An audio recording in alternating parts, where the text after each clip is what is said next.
Here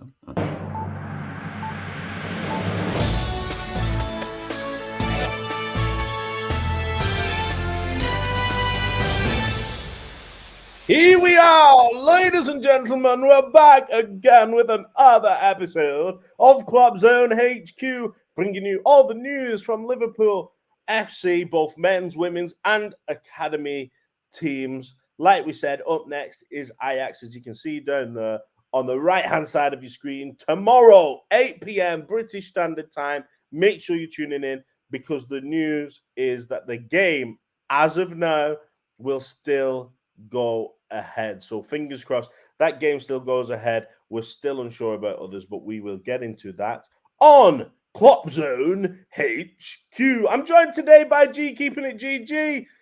This weekend, it's been a quiet one. No football, not much news. What would we actually do without sport? That's the question I want to ask. Bro, I have no idea. I never watch UFC, but I found myself watching UFC this weekend. I found myself watching Formula One. I was like, is this what people do when they don't watch football? They watch these other sports. So, I mean, the UFC was all right, to be fair. I'll give it the bly there. But Formula One was so boring. I said, there's no way that people enjoy this. There's no way. No way. I'm sorry. Sorry for all of the Formula One fans out there, but that was really boring. Look, Formula One, if you don't want to watch it, just wait 2 months till the season's finished. Turn the news off and just watch the documentary, because I'm telling you now, the documentaries are absolutely banging. I've watched the documentary. Don't watch the season, and it's happy days, people. You don't even need to waste 50-odd laps or whatever it is. But this is LFC news. We've got a few people tuning in. Sean Dock in the comments. Ilias, Paul Donnelly, Mr. Donners, Azan Ghoul. Big up yourselves. Appreciate you jumping in the show. Hit that like button, as always. But let's get on with Kloppzone news. First bit of news today. Oh, looky here. Kloppzone brings to you more injury news. LFC, NHS. We're not called Liverpool FC, actually. Liverpool NHS, because we've got Schurz now in the hospital system because Robertson.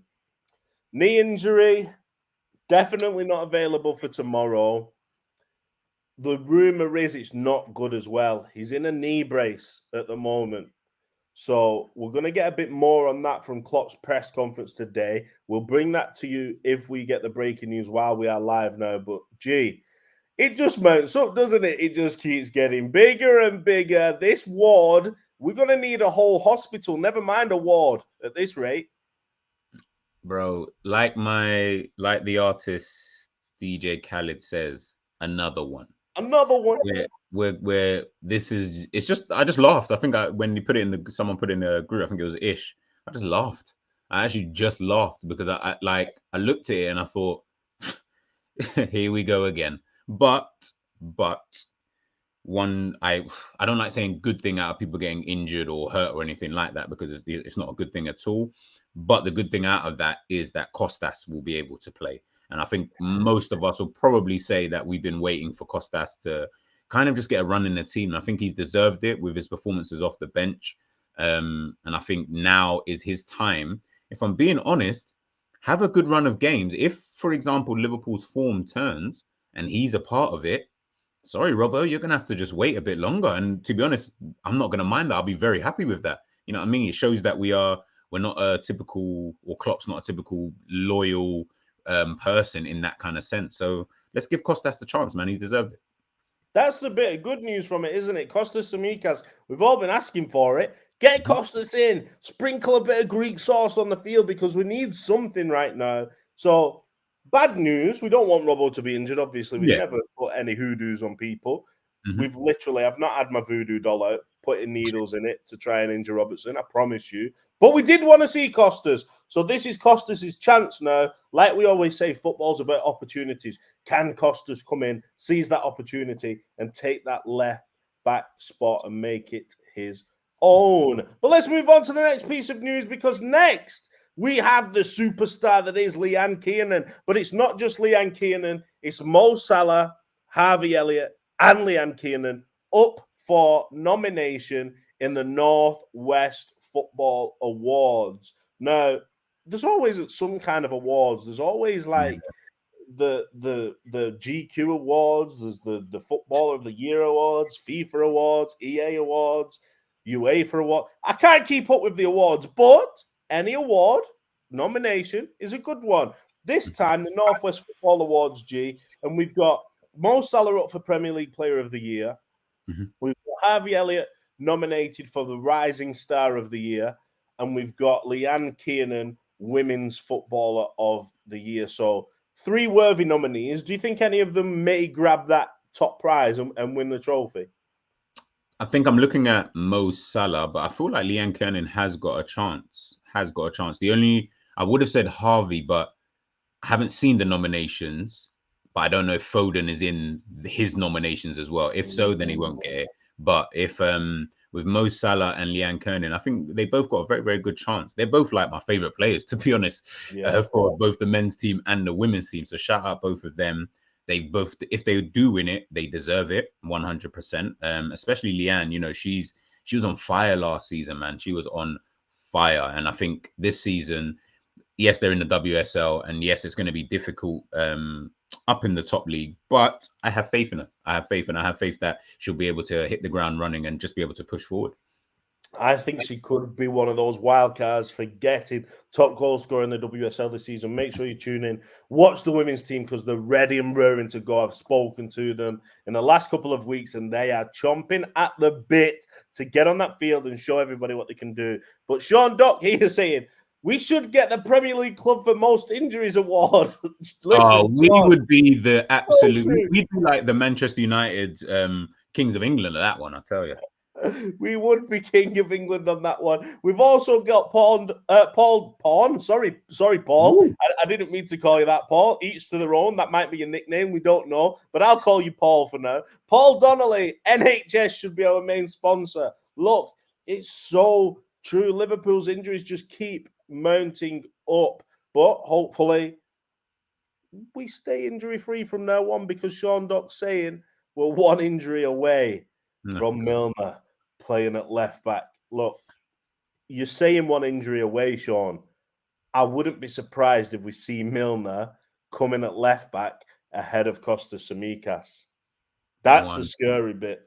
That is the scary bit. But that is the news. The Northwest Football Awards, obviously, Mo Salah, Harvey Elliott, Leanne Kiernan, all nominees. But now to G's favourite part, this man.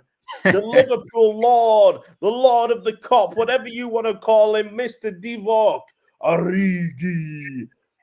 Apparently, and G will love this, Divock Origi, by Italian journalist, has already been touted as the worst signing of the season. Let's just say his stint at AC Milan isn't going according to plan right now for Divock Origi.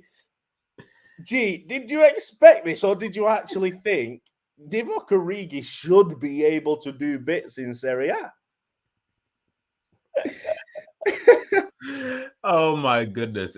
I can't stop smiling because it is actually hilariously funny. Like, I said this a million times when he was at Liverpool. He's not the guy, but fans got excited because of the wonder goals, you know, the late goals, the important goals, might I add, that he scored. But he's gone to a team who are littered with like really, really good strikers, really, really good players as well.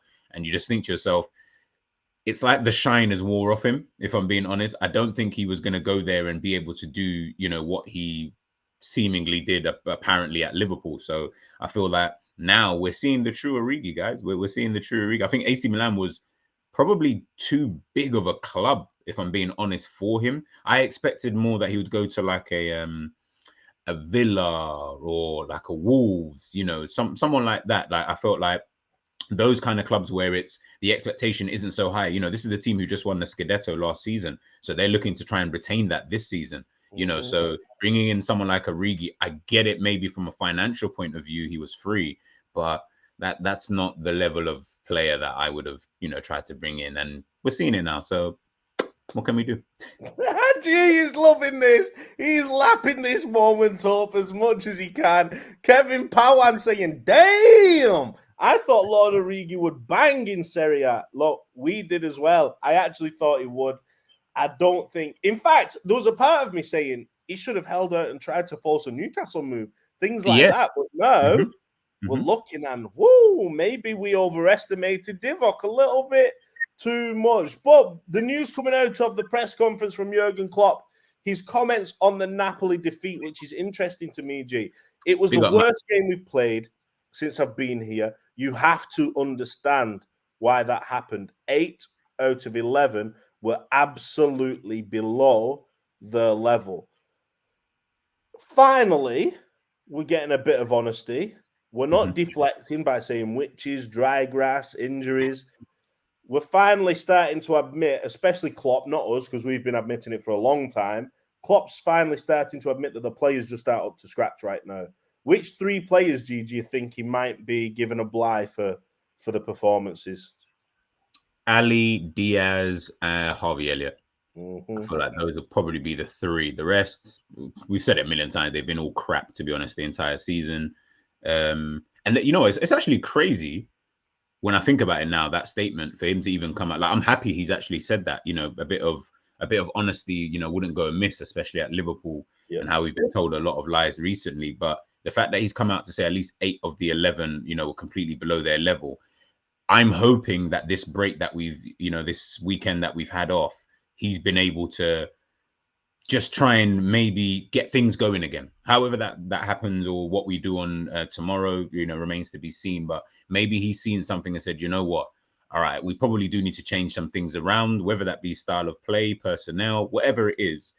I know he must have seen something for him to come out and say that. They don't need to be named. We kind of probably already know the 3 players that he's probably let off, kind of thing. So they know. Hopefully now tomorrow they put in a good performance and win. It's all well and good, though, isn't it, saying 8 players have been way below the level. I want to see how you're going to react. Are you going to drop players? Are you going to sit players on the bench? Because Mo Salah, for me, is just way off. Way off. Trent has been way off, but I'm giving Trent a bit of a bly because I've done a little bit of research for the stat show that we're doing this evening, and Trent's stats read quite well, which surprised me. They read quite well, but we'll get to that this evening. So Mo Salah, Fabinho, Nunes, Robertson, Van Dijk, all these players, they need either dropping or they need some kind of kick up the backside and wake up call, don't they? So they can come back with a bit of fire, with a bit of momentum, maybe a bit fresher as well. It's true. And, you just named those players there. It's very weird and odd. I don't recall seeing a team who've had that many elite players all at the same time dropping off. Usually you might get 1 or 2 and you think, all right, well, he's got to come out of the squad and someone else comes in. And if that was the case, we wouldn't be obviously in this position that we're in now, kind of thing. But when you're looking at it, all of those players have been off it literally since game 1, which is so weird. And to be honest, I still don't understand how we've gone from a team who were so close to, making history last season, and in the space of about 10 games, we've just become this awful team to watch. I mean, we weren't that great to watch, to be honest, anyway, last season, so I guess that was always going to remain, but we just don't seem to have enough to get through games anymore, which is so weird. And that's the bit that's actually disturbed me more than the results, is we just look so off it.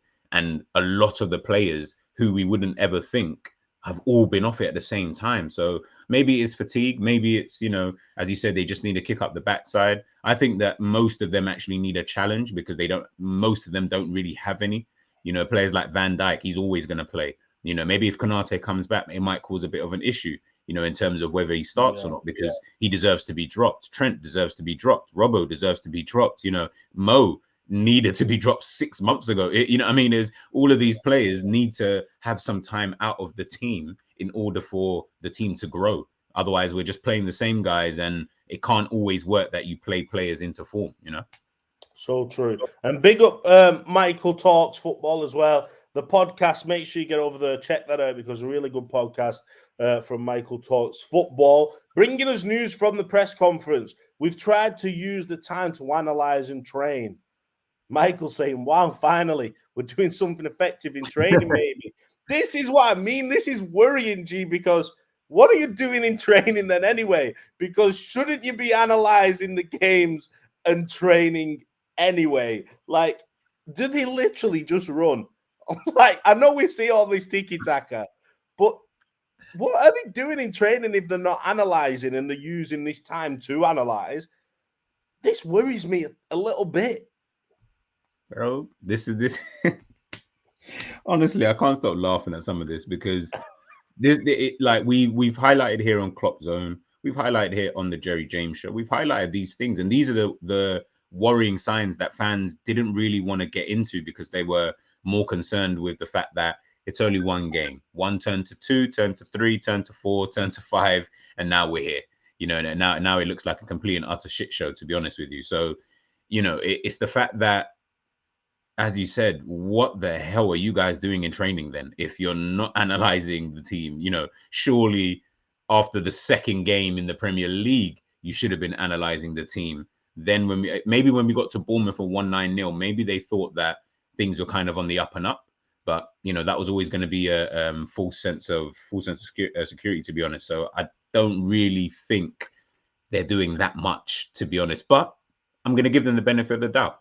Got the game tomorrow. Let's see what he does. Let's see what he does. Let's see what he does. Indeed. Let's hope they're doing a bit more than analysing and training. Let's hope he's putting a fire up the backside. Let's hope he's whipping people into gear. Let's hope he's not going round, come by, give me a hug, playing his banjo, smashing signs together. Let's hope he's in that dressing room, tearing a few strips off people that need strips tearing off them, because they've got away with a lot.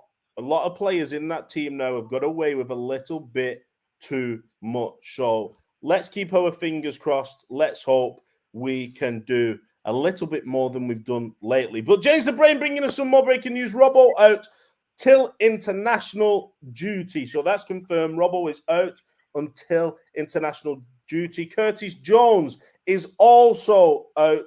I don't know what's up with Jones. It worries me, this. Where is Curtis Jones? What's the injury? We need to know. I know rumor was it was like it was something to do with the shin or a splint or something like that. I don't know how serious it is because he doesn't seem to be available at all at the minute, G. But good news, Carvalho is back in. But Curtis Jones, so it might be a bit more worrying than maybe we think.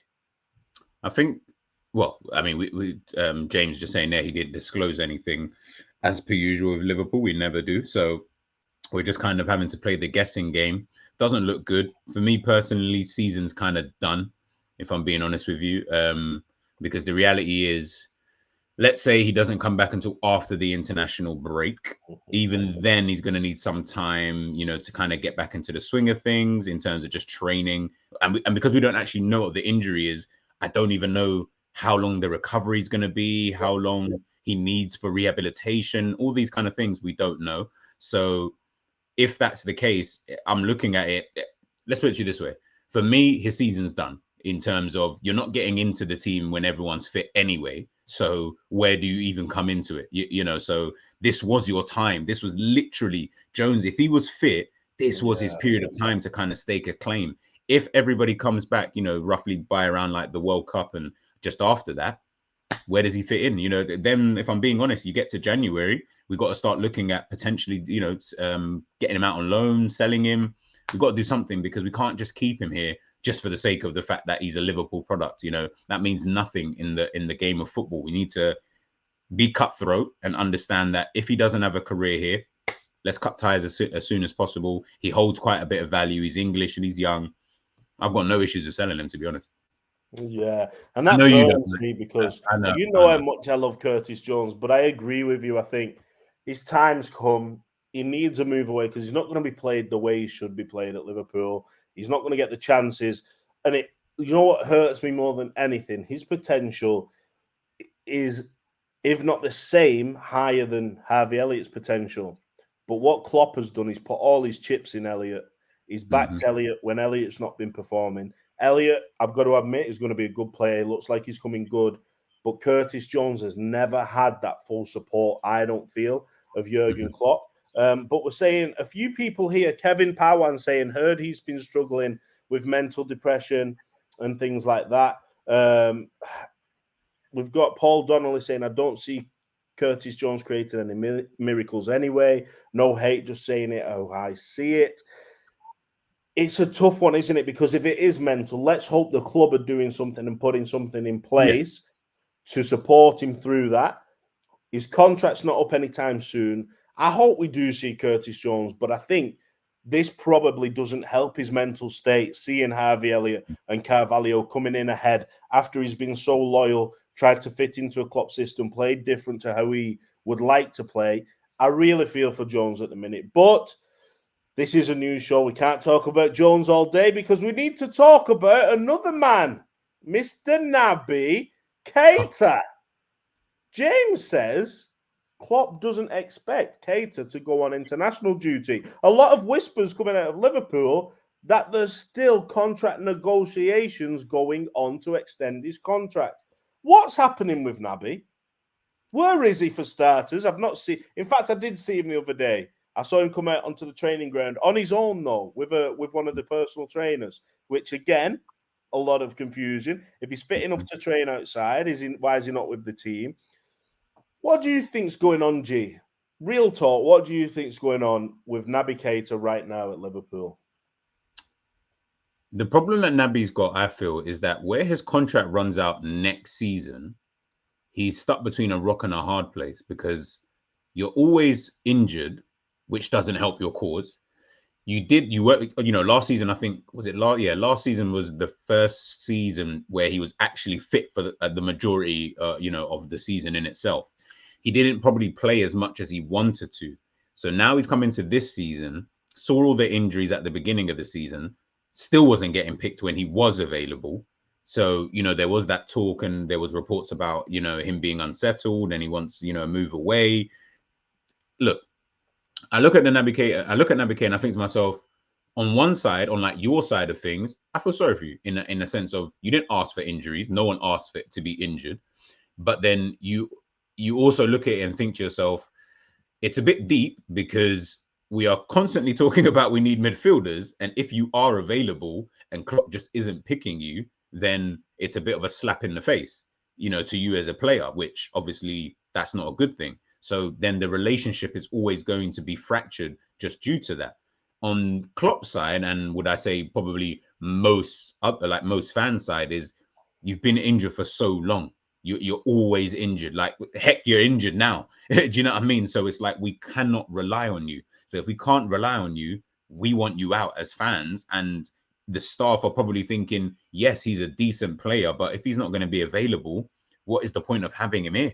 And it's like stuck between a rock and a hard place with this whole Naby Keita situation. Reports saying, as you said about, we might try and offer him like a new deal and stuff like that. So, I mean, if we do that, I don't really know what kind of message that sends out because he's just not reliable, man. Unfortunately, as good as I think he can actually be, I just don't think he's a reliable man. His stats speak so well. Like when he's in the team, the win percentage is much higher. His attributes, his skill set, his statistics are so high, the best across the squad. But again, it's just a case, isn't it, of injuries. If he can't stay fit, you can't expect a contract renewal. As much as it is nothing to do with you, it's your body, still your body, bro. Like, yeah, of course. Is what it is. But we've got more news saying Liverpool have requested a minute silence before the game tomorrow night. We're just awaiting UEFA approval. Surely, UEFA are going to approve a minute silence for all the English clubs, especially if they're playing at home as well. The worrying thing for me, though, is we've seen it before with a section of some Liverpool fans that have booed the national anthem.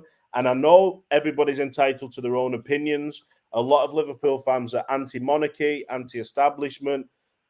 I would hope that it wouldn't happen in a minute silence for the Queen. I would hope that we'd stay respectful because opposition fans always stay respectful of Liverpool's traditions and things like that. So hopefully we get the minute silence and we get the silence that we want to see.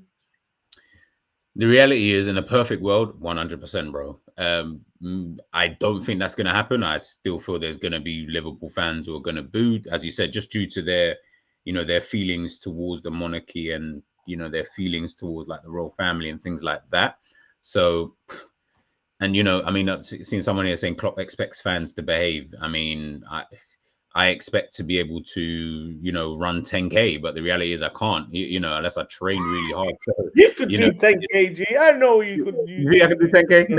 Maybe. But it's like I get it from Klopp's point of view, and maybe from the club's point of view, as a organization, they would want that, and it would be good for the club if we could just show, because when it comes to Liverpool fans, they're not always shown in the best light when it comes to these kind of things, and we have a reputation as a fan base because of that. So I would love if we can just dispel that reputation, because it does become a little bit embarrassing, when we are tarnished with the same brush. And it's not all fans. It's really not all fans. It is just a small minority, but a small minority in a situation like this will be a lot louder than the majority, unfortunately. So I'm hoping we get the minute silence. We can just get through that, no issues. But I really do not see that happening.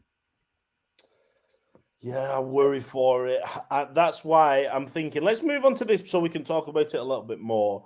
The Chelsea game at the weekend, Stamford Bridge, obviously in the heart of London. There's talks of this game could potentially be called off, not just the Chelsea game, but all London games, because of a lack of police presence, because they may need to be deployed for the Queen's funeral. Now, a couple of things on this one, G. The Queen's funeral is a Monday. So I'm not sure why that impacts a Saturday or Sunday. Yes, they'll need to rehearse. Yes, they'll need to do different things, but the deployment doesn't need to happen until Monday for the actual funeral itself. So that shouldn't affect football matches.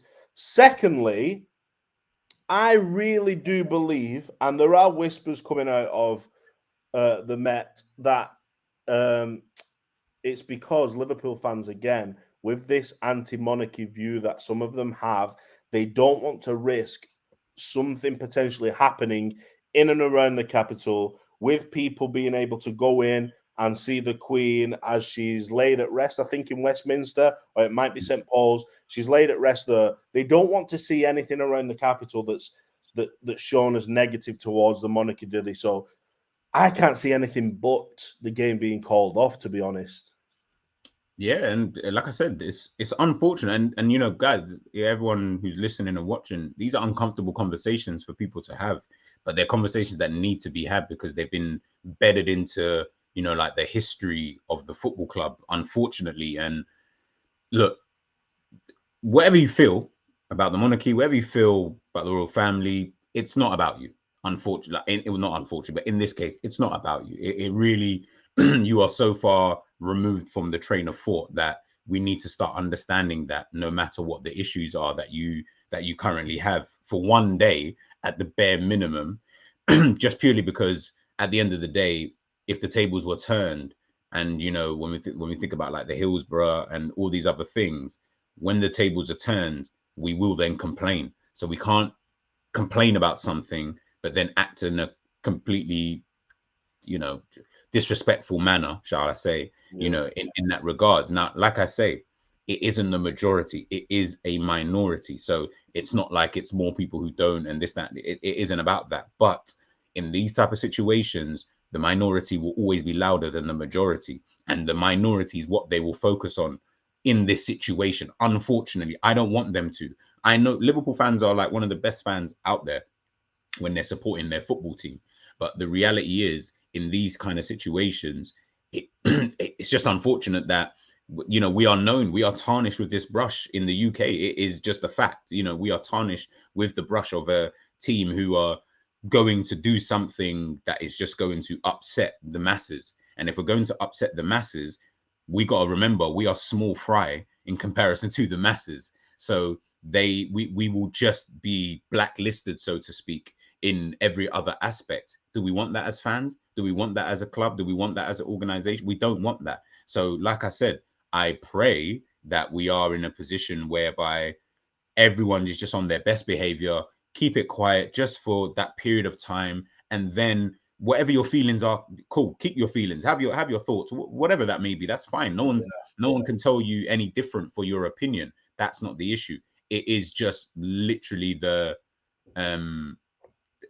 as Ali said, like the Liverpool fans don't really like the royal family. So if they don't like the royal family, I'm just hoping that they can put that to a side just for the day or the weekend or whenever the funeral is, and we can just have a peaceful weekend, because that will show a bigger message than doing it the other way. That will show people like, oh snap, okay, all right, cool. And it's just an afterthought now that people will always have, meaning we will then be seen in a better light.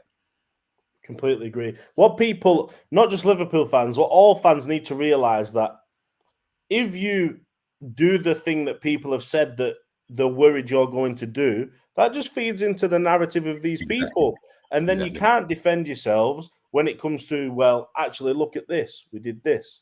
Actually, look at this time, because you said we were going to do that and we did this. I completely agree and understand why Liverpool fans might not like the establishment, because they have tried to run Liverpool as a city into the ground. We're not denying that. But what we're saying is there's times, there's places to show respect. If you want to boo the national anthem any other time, boo it. That's fine. If that's your belief, if you want to protest against that, boo it. But at this time, as the Queen, a moment in history, somebody who has served the country has passed away, it's just about respect. It's about not feeding into that narrative. So I would hope, like Bogdan says, fans will behave. They're not mad. Let's just enjoy some football, because we don't want more football matches cancelled because of the behaviour of a minority of people. So fingers crossed we can do that. Fingers crossed that everything goes according to plan. A few people saying, just say it, G, Liverpool fans don't like the royal family. They don't. Not many people do. A lot of people don't. We are tarnished already with that brush. Liverpool fans will boo the minute silence. Could possibly happen. Let's hope not. Liverpool fans won't boo the minute silence, says James the Brain. I don't think we will. Not at Anfield, but fingers crossed we just get through it. Let's see if we can all be together in this moment as a country, as a nation. But let's move on, G, to something a little bit more fun, some speculation, some rumours about transfers. This man. Now, there was a bit linked with him, Mr.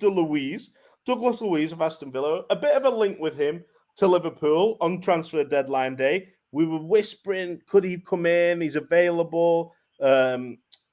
Aston Villa brought someone in that direction. They thought they were going to push somebody out in the other direction. But Luiz remains, and Liverpool now potentially looking to offload Oxlade-Chamberlain as part of the deal to bring Douglas Luiz into Anfield. Gee, would you be open to this? Do you think Douglas Luiz could be a nice, I wouldn't say first team player, maybe he could work his way there, but a nice little backup if Fabinho needs a rest, but can also play in an advanced midfield role as well with his technical ability? Anybody who can come in for Oxlade-Chamberlain will be absolutely fantastic. So I don't care who that player is. Heck, it could be you for all I care, to be honest. So let's get that done ASAP. Although that deal doesn't make sense, because I can't see Aston Villa even wanting to do that. You're swapping. I don't know, because I think Stevie G might be a bit sentimental with Ox. I feel like he might be sentimental, but he's clever. I mean, you're going to swap a first teamer in your team for a guy who's never available and is a squad player in another team. But right, we say Ox is never available. Last season, he was available for a large chunk of the season, but he was just not good enough to get onto Liverpool's bench. So maybe he might add that experience to Aston Villa's midfield when they need it. He might also bring something to the dressing room, which is potentially, and I don't know if this is true, but a winning mentality. There's a reason why Liverpool are keeping him. Surely he's good for morale. We always see him in and around the dressing room with everybody trying to boost morale. So maybe Aston Villa might see it from that side of things. If you're Aston Villa, right? Okay, cool. Look, if you're Aston Villa right now, obviously they've had a poor start to the season as it is. But if you're Aston Villa, I don't think moving forward, unless you lost some players in the middle of the part, I just don't see buying or swapping one of your main players for a squad player who isn't really available. You know what I mean? Yes, last season he was available for large parts, but he's like a ticking time bomb. He's literally like a ticking time bomb. You know for a fact in the season there's going to come a point where he's probably going to have to miss half of a season, give or take, just through injury and things like that. And I just think I look at someone like Aston Villa. If I was them, that's not the player I'd be trying to go for if I'm trying to boost my profile. So if you had said maybe Nottingham Forest, if they stay up, 100%, they should go for someone like an Ox because he would add something more to their team. I don't more feel than like Lingard offers as well. I think. Yes. Do you know what I mean? You offer someone who's been a part of the squad in terms of winning trophies. You know, obviously whilst being at Liverpool. Again, morale as well. He is. I reckon that's probably why he is here, just due for morale. So I would then say, okay, he comes into the squad. If they stay up, it adds a bit more experience, and then it takes them not really to the next level, but it just adds a player who, on his day, if he is fit, is pretty decent. Do you know what I mean? So it's one of those. But if I was Villa, I just think Villa's too high for him. Villa, Newcastle, I think those clubs, it'll be a bad move if they're going for players like Oxlade-Chamberlain. I think someone like a Nottingham Forest, Southampton, where he first started, that would be a great move. You know, but obviously for us, I would love to have Douglas Luiz as like a backup. I'd like the Southampton one and bring JWP this way. I'd like that one. How old is JWP? I think he's like 29 though now. I think he's getting into that age. He seems like one of them players who he's just going to see out his career at Southampton. I think that's probably the best, unless like a Liverpool or Man City came in for him and like right at the end. But someone like Douglas Luiz, who offers quite a lot from set pieces, is I won't call him dynamic midfielder, but he's someone who is a good runner. And for some weird reason, I just look at him and I think to myself, you know what? The fact that you're a good runner, and he's probably in the mold of Arthur Melo. That's how I look at him, in that kind of mold. Who may be a good runner, but is very good on the ball at the same time. So I wouldn't mind him. I definitely wouldn't mind him, to be honest. Look, I wouldn't mind anyone. Like you said, G, I'd take you right now. I'd even take James the Brain. And speaking of James the Brain, no, I don't want him. He's saying sign Douglas Luiz just for his girlfriend. Somebody please screenshot this so I can send this to James the Brain's missus after the show and see if he gets any supper tonight. James the Brain, disgraceful. But Paul Donnelly immediately Googles Douglas Luiz's girlfriend. You got to check it out. You have to look at these things. But James, we want him for his football ability. You pervert. Stay away. Get off the show, you dirty young man. But Sean Dock says, lads, isn't it funny? Transfer window, no news. After the transfer window, plenty of news about who we are thinking of signing. Facts. All a PR stunt. Yep. And again, G, this is interesting, isn't it? Because every time leading up to the transfer window, there's so much news about we're interested in this player, that player, Tchouaméni, Bellingham, all these players. Then when it gets down to the nitty-gritty, we end up with a washed-out Arthur. No offense to Arthur. And then as soon as it ends, Douglas Luiz, there's someone else who I'm going to pop up in a minute. We're linked to all these players. It's just like, come on. Can we actually believe this anymore? Because the proof is we never bring anybody in. That's a fact. I just see RJ, big up RJ. Let me put it up actually. Because I agree with this as well. I do genuinely believe that this plays a factor into quite a lot of our thinking because we have to think along those lines. You know, we have got quite a few English players, you know, in the squad. You know, your Nat Phillipses, your Gomez, your Hendos, your Milners, your Oxes. So big up RJ because that is definitely food for thought, which unfortunately why we couldn't get the better end of the English players, I don't know. But you know, we're stuck with these guys. But even when it comes to Liverpool, and Sean, you already know too, we've spoken, you know, quite extensively offline and stuff like that. It's just all a PR stunt. I mean, none of these players I think we're even linked to are we actually going to sign. I genuinely believe that the club have their one target and one target only. He who must not be named, shall we just go with? Yeah, literally. So I think when it does come to, and he's that target, funnily enough, is English. So hence the reason why I feel like he is our one and only target, you know, moving forward, to be honest with you. But it's just all a PR, Ash. I'm being so honest with you. We're not signing any of these guys. I mean, we've kept so many, like, think about it, guys. Anyone listening, think about it logically. We've kept so much garbage at this club for so long. Do you realistically think that we would try and go out there and sign this guy and that guy and this guy and that guy? And when it's not, we don't do business like that. We know how we do business. We know how we work in the transfer market. We have one or two targets, and if they're not available, we'd rather just keep what we've got. Or we'll, just because of the situation, depending on how dire it is, we'll go in for someone like a Kabak, a Ben Davis, Arthur Melo, these kind of players. So I just think we as fans, we've got nothing else really to talk about anyway. So we kind of will latch onto these things, but let's take it with a pinch of salt. Let's wait until January. We'll go through January. We'll see where we are on the league table. We'll see where we are as a team by that point, and we'll see what the owners think, to be honest, because the owners might look at the situation and maybe, and I will give them some benefit of the doubt, maybe they might look at this situation and say, this isn't looking too great. It isn't looking too great. Maybe we do need to get those signings in kind of soonish, or have them pre-done before the summer. But again, the World Cup's coming up. For all we know, he who must not be named might get injured for 18 months. Then what happens? Exactly. This is what the problem.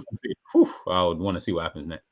This is what the problem's been, though, isn't it? That we've got one target. That target's not available. Then it's like a free-for-all. Oh, we'll get a striker instead. Well, no, because you're looking at a defensive midfielder. So then why have you gone and bought a striker? Doesn't make sense. It's like we have no plan. But while we're on the subject of transfers, there is another link in the building. Ibrahim Sangare. A great player, like we've said, would be absolutely perfect for Liverpool. But again, it's probably unlikely to happen. Watch the club say Tyler Morton and Bajcetic become Milner. So that's exact. Look, they're all onto it, G. We love you. I love you guys. Actually, I probably love you guys, man. They know already. They're on our wavelength now. They understand what's going on. 100%. Tyler Morton's going to come back, and Jerry does it the best. But he's the wow. JJ does it the best. He'll say, "Wow, Morton. He's been away on loan. Wow, unbelievable. Blackburn. Wow, same as Harvey Elliott. Wow, that's what's going to happen." Tyler Morton's going to be in there. Bajcetic. We've not seen him yet, but I think he should get game time. But before we go, G, I do want to pin this up from RJ because it's another great comment as well. Why are people making the booing thing an issue? They mute it on TV at Old Trafford when fans boo the Glazers or their players. It's only freedom of speech when it's convenient. I get that. I understand that. I think that's a really good comment because it is freedom of speech. You're in a stadium. If you want to boo the national anthem, just like taking the knee, nobody has to take the knee. That started because that was a freedom of speech so-called movement. You could do that. People frowned upon it at first, but now look at it. Everybody's doing it because if you feel like the establishment don't support you, why go out there and sing a song to support them? Now, on the other hand, what I would say is respectful is just not to do it. Like, look at what Colin Kaepernick did in the NFL. He didn't start booing the national anthem of America. He just took the knee. He just didn't stay stood up for it. He didn't put his hand on his chest. Another way of doing that is just don't sing the national anthem. If you're against it, just don't sing it. It's the boos that I don't quite understand, but each to their own. If they want to boo, G, they want to boo. But I don't think that's the issue with calling the games off. I think the issue is potentially causing scenes in the capital. I think that's what people are a little bit worried about. No, 100%. And you got to remember, the tensions are going to be running high. Emotions are running high. You got two sides of the coin in this situation. And look, guys, I'm not fussed either way. You want to boo the national, boo it. You know what I mean? Like on a normal day, like, if it wasn't for this specific situation, boo it. You know what I mean? You have every right to do so. So I can't sit here and say you don't have the right to do it. But what you then just need to understand is what will happen if you do so moving forward. And I think that is the key here, is that the freedom of speech, 100% agree with, man, because like I said, we totally understand why. You know what I mean? It's not about not understanding the reasons as to why you are booing it. It's just purely the fact that if you are going to boo it, sorry, you got to understand what's going to happen next and how it's going to be viewed. And if you don't mind the consequences that probably come with that, do your thing. I mean, I'm not gonna tell anybody to not do anything if they don't want, if they feel so strongly about a situation. I can't tell someone not to do something, but you just got to understand the consequences that come with doing so. That's all I can really say on that. Yeah, so true. Arsenal versus PSV is off, so the likelihood is that Liverpool and Chelsea will be postponed this weekend, just like Allier says. But we'll stay tuned. Like we said, tomorrow we might have a bit more on that, and the day after. So come in and stay tuned every day between 12:30 and 1 p.m. We'll bring you the news show. So make sure you hit the notifications, hit subscribe, because you'll get notified. It's that simple. All you've got to do while you're watching this right now, hit that like button, hit subscribe, hit the bell, and you'll be notified every single time when we come live, and you can join in the discussion because we pull up all your discussions. It's due to police issues that James thinks they'll say no to singing the national anthem. Let's wait and see. Yeah, that's got a part to it, of course, but we also need to not be naive. We need to also not be, not be naive and thinking that is the only reason as to why. Do you get what I mean? Like we all understand how these things work. We all understand how people feel. So, it's just about we shouldn't be naive in this kind of situation. And what we also need to remember is, like I said, we are small fry in this type of situation. So the majority and the government are not thinking about us in that kind of way where like, oh, we need to make sure that they feel included or feel all right. They don't care. That's very evident as history has shown. So the reality is we need to understand that they are coming from a place of thinking of themselves first. That's literally it. That's the place that they're coming from. So because they're thinking of that, that's the kind of way we've got to be able to just think. Like I said, it's just about just not being naive to the situation, man. If we become naive to a situation, we're only going to look at it from that kind of value, and then we're going to be sitting there shocked, like, oh my goodness, why is this and that happening? So again, like I said, let's not be naive. Let's understand the situation, but let's also understand the consequences that then come with that. Completely agree. Couldn't put it better myself. But that is the news show. Let's give a little roundup of today's news.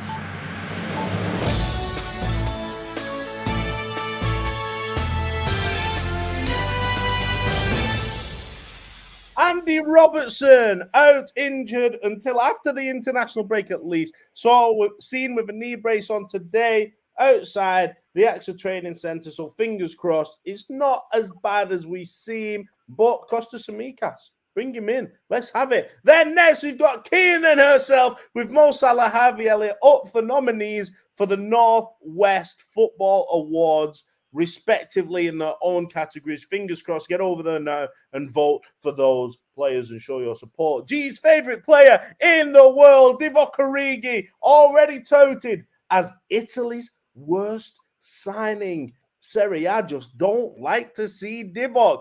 Then we've got the games. Tomorrow's game still on, but Liverpool have asked UEFA if they can take a minute silence out of respect. Let's see what happens with that. But the game in the capital at the weekend against Chelsea potentially going to be postponed, as Arsenal versus PSV has also been postponed.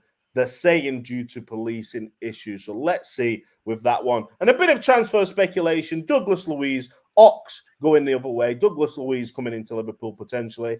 And lots of interest around Ibrahim Sangare. But don't hold your breath on those ones. Definitely do not. But everyone, that has been me. We've had G as well. And everyone in the comments has been unbelievable. Make sure you head over to a couple other shows today. Today, we've got a tactics board show at 2:30 where myself, G, Jerry, and Roms are going to be breaking down the tactics from the Napoli game. And then we're going to go into that a bit more further later on this evening on Statistically Speaking from 5:30 p.m. with myself, James, Statman Jack, and Mr. G, keeping it G. But like we always say, hit those likes. G, you'll never walk alone. You never walk alone. See you later, guys.